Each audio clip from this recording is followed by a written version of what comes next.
Señores, continuamos con su programa Voz Vespertina. Se integra a este panel el amigo y comunicador Ronnie Lebrón. Ronnie.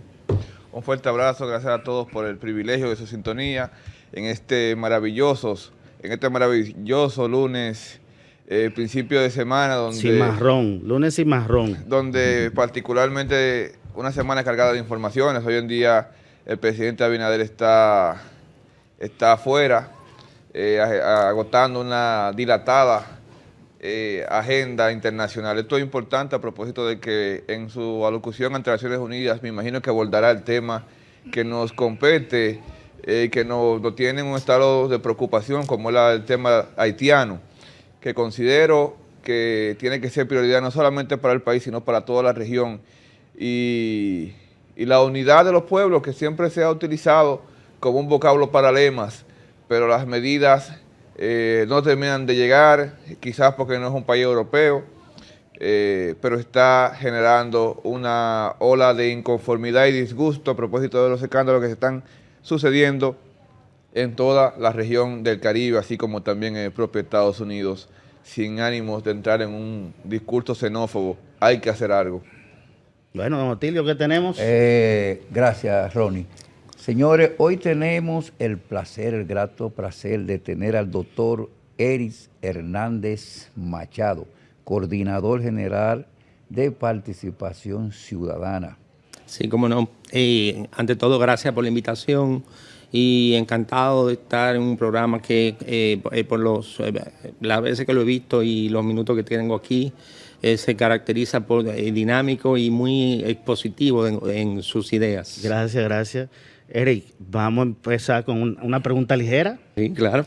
Participación Ciudadana le pidió respuesta al gobierno sobre el tema del contrato de los semáforos, que en el 2023 se había anunciado con bombos y platillos que estaba anulado. Y nos sorprendieron con que todavía se estaba ejecutando dicho contrato. Ya el gobierno respondió. Habló tanto como el presidente en la semanal, como el nuevo director del Intran, Milton Morrison. Mi pregunta es, ¿está satisfecha Participación Ciudadana con la respuesta de las autoridades en este caso? Evidentemente que no, porque faltan elementos necesarios para conocer esa contratación pública. De hecho, nosotros reclamamos aspectos tan puntuales como que desde el anuncio de la suspensión a esta fecha, cuántos pagos se han hecho, a quién se le han hecho los pagos, y situaciones que realmente ponen en entredicho no solo al Intran y al gobierno, sino también a la supervisión de compras y contrataciones. Bueno. Coja ese chucho ahí, Ronnie. Una respuesta contundente. Si no lo cojo yo. Una respuesta contundente a propósito. Contundente, porque Carlos Pimentel fue directivo de Participación Ciudadana. Un rostro visible de la Participación Ciudadana en un momento social álgido, donde habían, inclusive desde Participación Ciudadana, conjuntamente con la Marcha Verde, se elevaron quejas y también se apostó a la integridad gubernamental, así como a la transparencia, un elemento que esperemos que de esa visión social que lo que se manejaba Carlos Pimentel hoy en día desde compra y contrataciones también tenga ese mismo grado de compromiso social. Esa respuesta verdaderamente que tiene una visión transparente, como un eje transversal, de una nueva visión desde Participación Ciudadana con el compromiso país. Bueno, debo de aclarar que Carlos Pimentel en su momento se desempeñó y hizo un excelente rol en Participación Ciudadana como director ejecutivo. Y en ese rol fue una persona proactiva y proyectó mucho la institución en ese sentido. Ahora bien, en funciones públicas entendemos que no debió contentarse solamente con hacer las observaciones de las irregularidades del proceso de licitación, si las hubo, porque todavía no tenemos nada definitivo, sino que debió de supervigilar realmente la conclusión de ese contrato a los fines de cumplir con la transparencia necesaria en todo lo relativo a lo que se llama contrataciones públicas en torno al gobierno. Y respecto, siguiendo este tema de combate a la corrupción, ¿cómo valora Participación Ciudadana el tema de transparencia y corrupción en el primer mandato del presidente Luis Abinader? ¿Por qué le hago la pregunta? Porque recientemente, creo que fue en la Pucamaima, se presentó Latinobarómetro de las Américas, Sí. que dice que la percepción de la gente de la corrupción ha aumentado en los últimos 4 años. Pero ¿cuál es la opinión de Participación Ciudadana respecto a esa percepción de corrupción? Bien. A lo interno de Participación no hemos fijado posición en ese aspecto, pero tuvimos una visita muy interesante de un estudio que realizó el Ministerio de Economía, Planificación y Desarrollo sobre aspectos de la democracia, donde ellos hicieron unas encuestas respecto de los pasados 4 años del gobierno de Abinader. Y si bien al principio, en el 2020, hay unos valores producto de la pandemia y producto, pienso yo, de la percepción del cambio de gobierno, donde se ve que hay una baja en lo relativo a la percepción de la corrupción. Sin embargo, la tendencia viene subiendo, pero ahora en el 2024, la encuesta que logró el Ministerio de Economía, Planificación y Desarrollo, dan cuenta de que hay una aceptación por parte de la ciudadanía de que en el gobierno hay una baja hacia la corrupción, que hay una lucha contra la corrupción. Quizá producto de manera directa del reflejo de los procesos penales, de los esfuerzos que se hacen, ¿por qué no decirlo? La misma doña Milagros ha hecho un esfuerzo encomiable. Y vale decir que a ella se le ha solicitado investigaciones y ella le ha dado curso, han hecho sus investigaciones éticas que le corresponde y ha dado resultados y está fortaleciendo ese procedimiento para adicionarlo a lo que podría ser la investigación penal propiamente dicha. Ustedes en Participación Ciudadana tienen mucho que ver con institucionalidad, que las cosas funcionen bien, como hablábamos ahorita. Y recientemente el presidente de la República se ha propuesto un Estado menor y más eficiente. Producto de eso, se están planteando unificación de ministerios y eliminación de instituciones. Hay unificaciones que me parecen muy bien, economía y hacienda, nunca debieron estar separados. Ahora, donde tenemos aprensiones, la mayoría de la gente que tenemos vínculo con el sector educativo, es con la unificación de los 2 ministerios de educación, el de educación superior y el de educación preuniversitaria. ¿Cuál es la opinión de ustedes respecto a estas intenciones? Estas intenciones debemos de ubicarlas en su justo lugar. Primero, el gobierno anuncia la vigencia de una ley e implementación de una ley de limitación de gasto basado en un porcentaje del PIB. Y luego, en otra semanal, anuncia lo que es la reducción, como yo lo he denominado, la reducción del tamaño del Estado. Ya sea porque hay funciones duplicadas, solapadas, o bien porque es funcional, en el caso de educación, que funcionen de manera conjunta, igual que el Ministerio de Planificación y Desarrollo y Hacienda. Sin embargo, debemos tener bien claro que en lo relativo a educación debe de ser, si bien una fusión de instituciones, pero ambas tienen roles diferentes. El elemento común que debe de haber entre las dos es el mismo criterio en relativo al desarrollo de la educación y cuál es el propósito del gobierno de la educación. Pero no es lo mismo la educación primaria que la educación superior. Obviamente, fusionados esos 2 estamentos del Estado, aunque estén prácticamente con un mismo presupuesto y todo eso, tendrán sus funciones claramente delimitadas y claramente diferenciadas. Bueno, interesante saber la opinión de... Yo todavía no me creo el cuento, estoy prejuiciado la idiosincrasia de este país. Yo comentaba con un economista aquí el otro día, leí hace mucho un ensayo de unos consultores que se llama Política de las Políticas Públicas. Parece redundante el título, pero no lo es.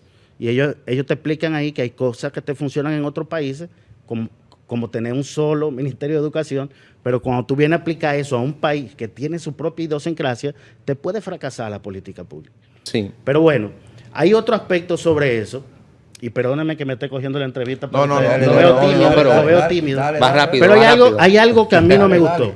Hay algo que a mí Dígame. no me gustó. Y el gobierno, por lo menos el gobierno fue transparente con eso. Se va a usar el presupuesto del 4% del PIB para la educación preuniversitaria para financiar los programas de educación superior. Yo que sé cómo funciona la administración financiera gubernamental, eso fue un truco de cámara. Eso fue un truco de cámara para poder meter todo eso ahí.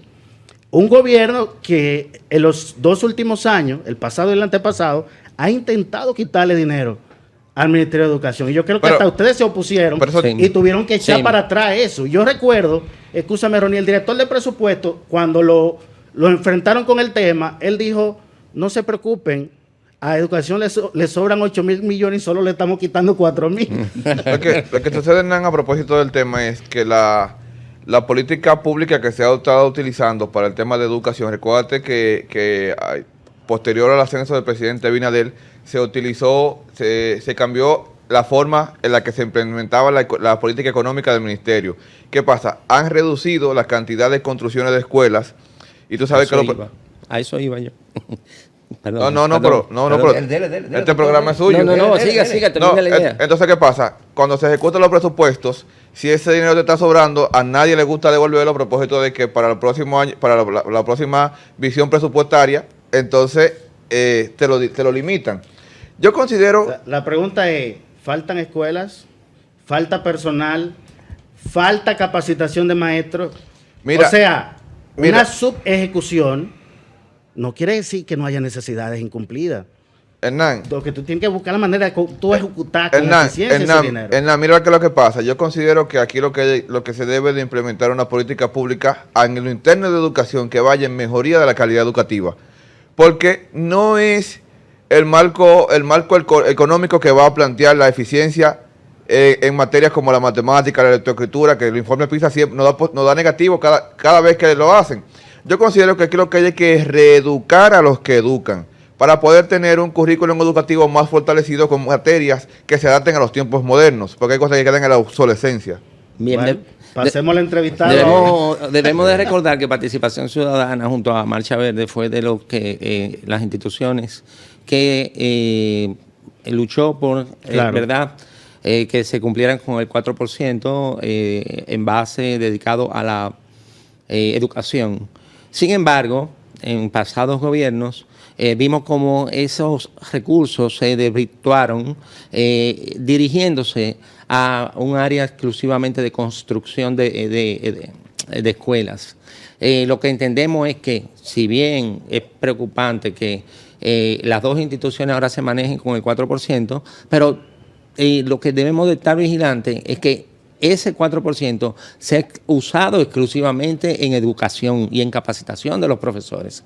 Ahora bien, si necesita escuela, hay que hacer el requerimiento al Ministerio de la Vivienda o al de la Presidencia o a Obra Pública, donde se entienda. Pero bajo ninguna circunstancia que el 4% se siga utilizando para construir edificaciones. Suprimir la función de construcción de escuelas. Claro. Así se evitan el tema de las sobrevaluaciones de las obras y esa clase de cosas.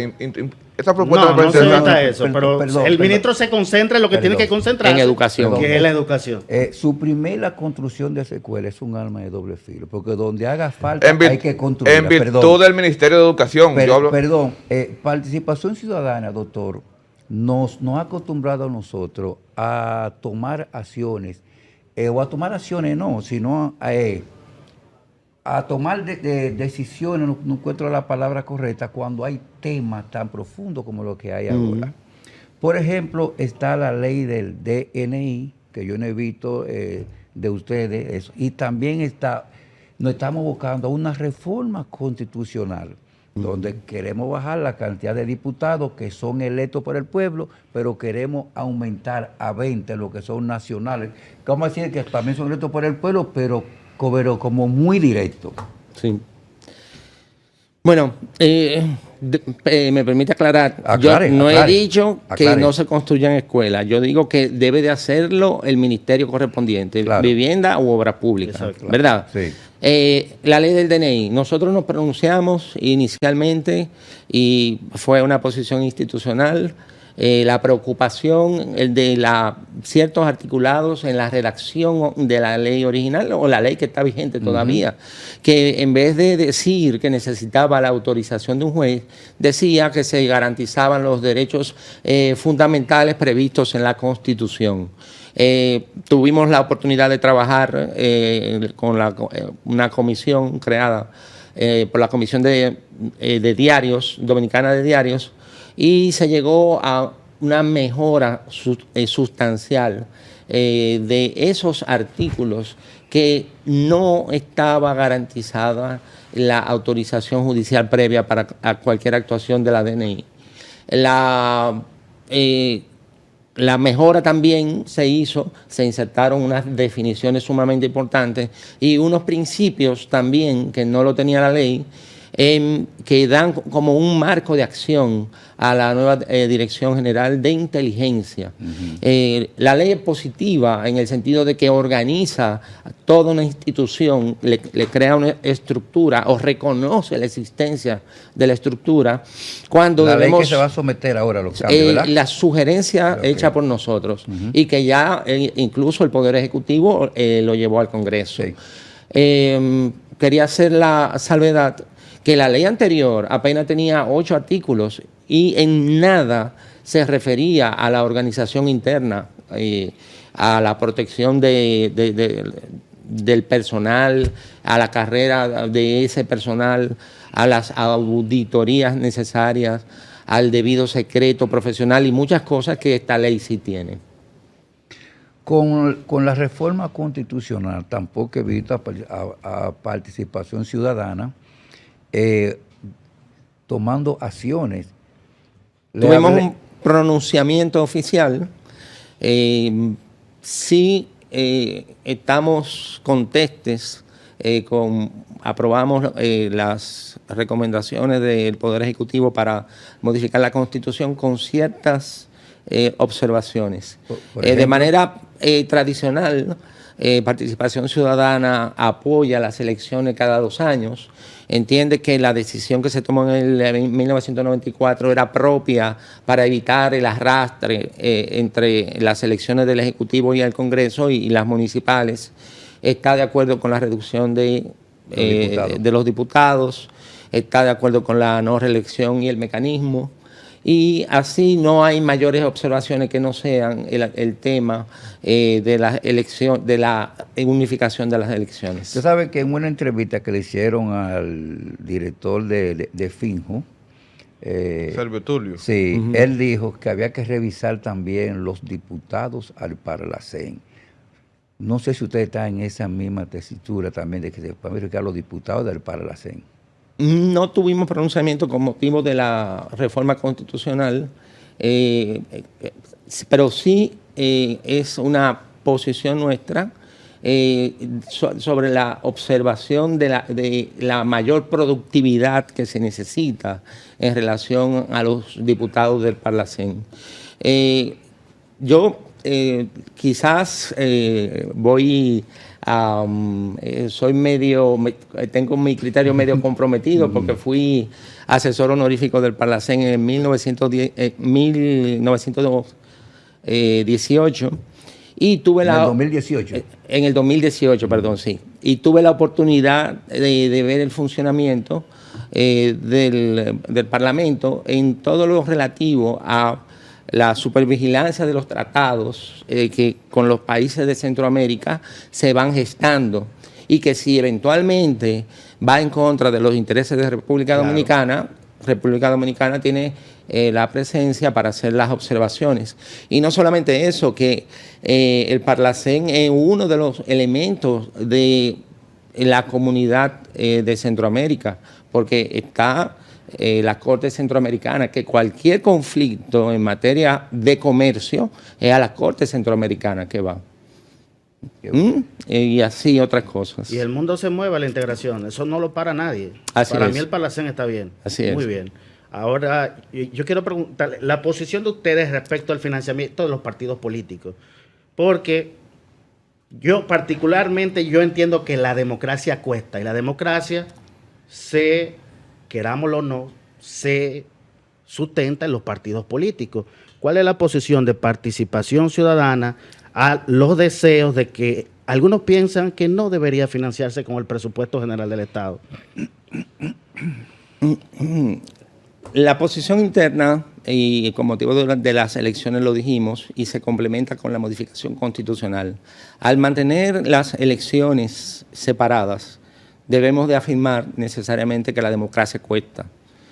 Pero tampoco apoyamos medidas como las que sucedieron en estas elecciones, en las que, ustedes recordarán, el Poder Ejecutivo solicitó a la Junta Central Electoral que le adelantara a los partidos políticos los 5.000 millones de pesos que estaban pendientes de entrega en lo que quedaba del año.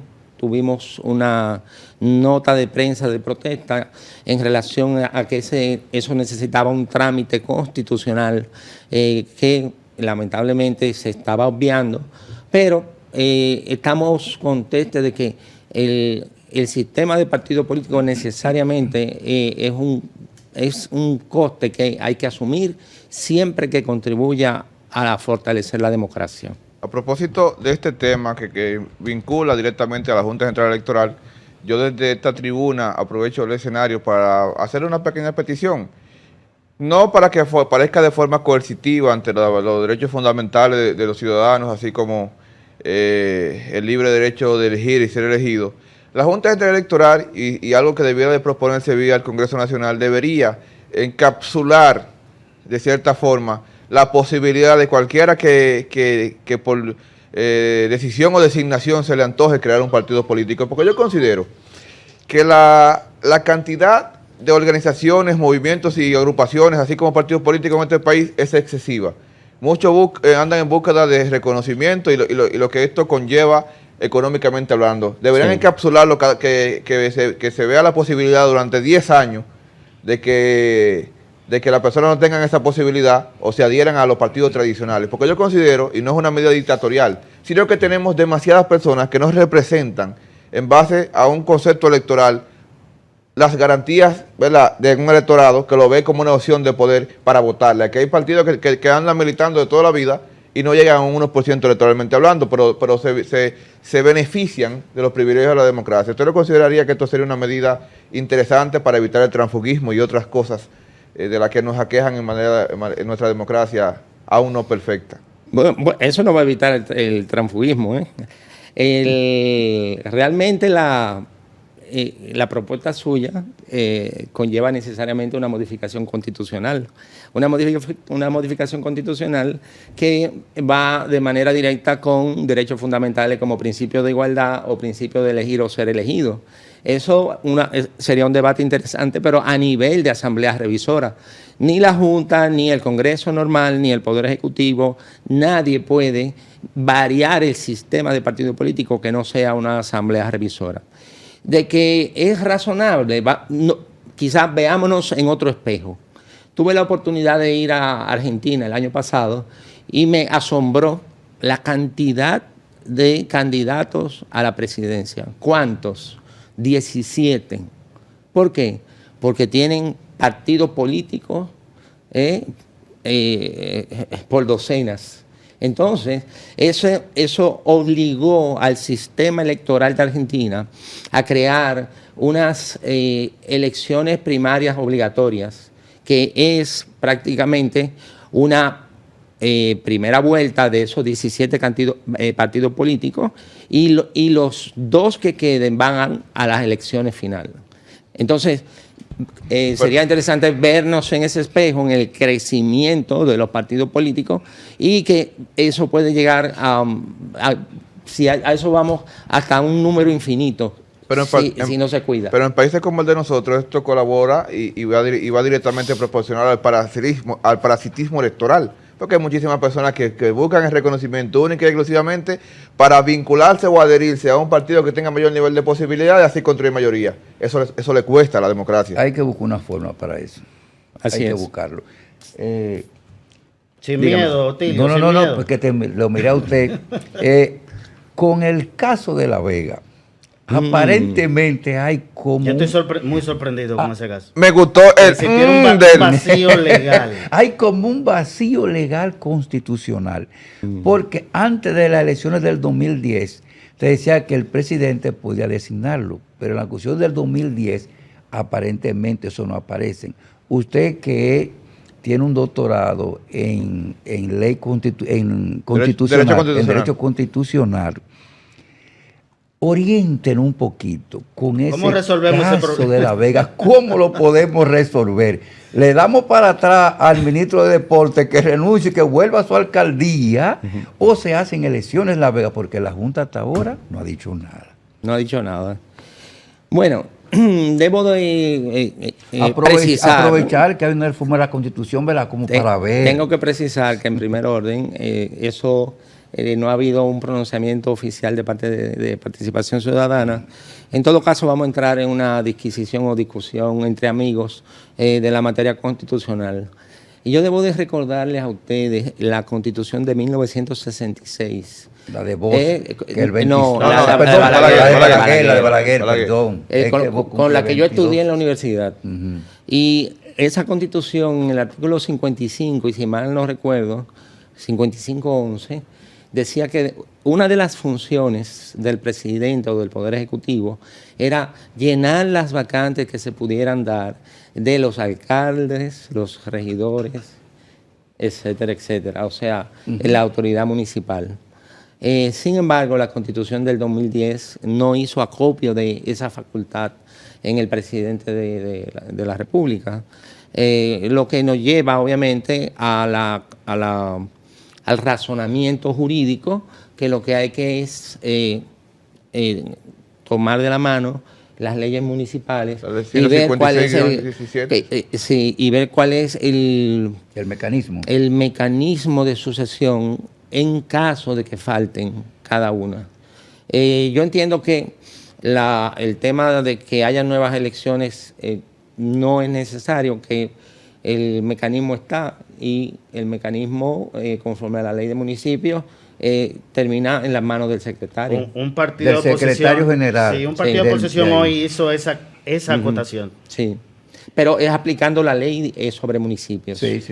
La ley 156-07, que establece que en casos como esos se hace una sesión extraordinaria donde el presidente del Consejo eleva... De la sala capitular. El Consejo de Regidores, que es lo mismo. Del Consejo de Regidores es quien designa posteriormente a esto. Pero hay una coyuntura que se dio, que la historia política se reedita cada día, porque no había pasado algo como esto. En la línea sucesoria se supone que quien siguiera el vicealcalde, en el caso de La Vega, de Concepción de La Vega, la vicealcaldesa que también renuncia. Sí. Entonces hay un tema más complejo todavía con esto que mantiene en vilo a la sociedad jurídica y a la sociedad política dominicana, y consideraría que en un tema tan complejo como este no sería descabellado el tema de una elección nuevamente. Lo que pasa es que se crearía otra caja de Pandora, a propósito de que recuerden que tendría que comprometerse no solamente la candidatura del alcalde, sino también de los regidores, porque las alcaldías están compuestas por regidores, alcaldes, regidores, secretarios no creo que llegarían a sería solo para escoger al alcalde. Solamente para escoger al alcalde. Entonces sería discrepante. Pero miren, se nos acaba el tiempo y... Arnaldo, un segundito. Y por suerte, discúlpenme hermano, sí. por suerte, fue solamente con el caso de La Vega, porque había otro alcalde que también iba para el gobierno del Gran Santo Domingo. Lo desmintieron, era Junior Santos de los Alcarrizos, pero lo desmintieron porque no fue así. Lo desmintió porque tuvo que salir. Pero señores, se nos acaba el tiempo y tenemos el invitado aquí. ¿Cuáles son las prioridades de Participación Ciudadana por los próximos 4 años? ¿A qué temas? Y en el periodo de él. ¿A qué temas van a atacar? Bueno, los ejes centrales es la lucha anticorrupción y observación electoral. Y en la lucha anticorrupción estamos centrados en exigir cada vez más transparencia en la administración pública. Por eso nos hemos animado a participar en muchos organismos del Estado como miembros de consejos, donde vemos que y exigimos en nuestros votos que la transparencia sea el eje central. Estamos trabajando en el Ministerio de Economía, Planificación y Desarrollo con el tema de las asociaciones sin fines de lucro. Con doña Milagros estamos trabajando el tema del acceso directo de la información y el cumplimiento ético, creando un procedimiento. Están fallando las instituciones con el tema de las publicaciones, están retrasados. Creando un procedimiento que sirva de base para el levantamiento de pruebas en la investigación ética, que es importante, y si lo entiende esa dirección, enviarlo al Ministerio Público, en eso están los trabajos, y por qué no hablar de la necesaria exigencia, como nos hemos venido pronunciando, sobre la declaración jurada de bienes de los funcionarios electos. Se nos va a quedar ese tema que ha causado revuelo. Bueno, supuestamente están pidiendo más información de lo normal. Yo me tomé la molestia de ver el formulario. El tema está que antes usted lo rellenaba y daba la información, pero ahora le pide que le anexe el documento. Tengo un inmueble, tiene que anexar el certificado de título, la matrícula del carro, hasta un seguro de vida que usted tenga lo tiene que poner. Todo, lo tiene que adjuntar.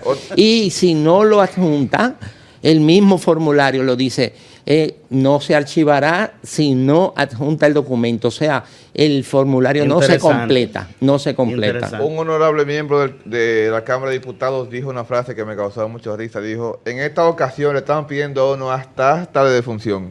Sí. Eric Hernández, encantado Gracias. de tenerlo aquí en Voz Vespertina. Vamos a comprometerlo públicamente a venir de nuevo. ¿Cómo no? Quedan muchos temas. A la orden, sí, claro. Sobre todo de institucionalidad que necesitamos. Claro. Y temas que ustedes tienen que meterse en temas de mejorar la seguridad vial, por ejemplo. Quizás no están sus líneas principales de acción, pero por ejemplo la ley de tránsito dice que lo recaudado en multa tiene que invertirse en seguridad vial y se está invirtiendo en cárceles. Ustedes pueden ayudar a solucionar ese entuerto. Sí, Muchísimas gracias. Gracias, eso es transparencia. A ustedes gracias por su audiencia y nos vemos nuevamente el miércoles, pasado mañana, en Voz Vespertina. Bye, bye.